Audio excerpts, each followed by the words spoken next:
Magandang umaga po sa inyo mga kapamilya. Ako po si Father Jao.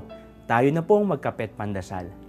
May kaibigan po ako na magiging pari ngayong umaga.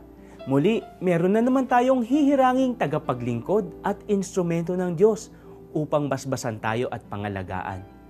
Pero alam nyo ba na sa turo ng simbahang Katoliko, lahat naman tayo ay mga pari?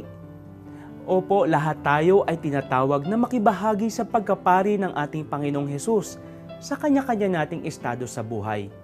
Kung ang mga paring inordinahan ay hinirang na maglingkod upang mamuno at magturo sa bayan ng Diyos, ang lahat naman ng Kristiyano ay tinatawag na maglingkod sa bawat isa. Kung ang mga inordinahan ay hinirang na pabanalin ang mga alay sa pagsamba, lahat naman ng Kristiyano ay tinatawag na pabanalin din at ialay ang kanilang buhay sa Diyos. Mga kapamilya, sa tuwing ginagawa natin ito, tunay tayong nagiging mga pari. Sa madaling sabi, mga instrumento ng Diyos sa pagpapabanal at pangangalaga ng sanlibutan. Iyan po ang natatanging tawag sa ating lahat bilang sambayan ng Kristiyano.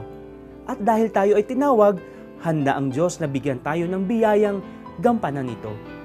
He who began the good work in us will bring it to completion. Manalangin tayo. Panginoon, bigyan mo po kami ng biyaya na laging makatugon sa iyong tawag.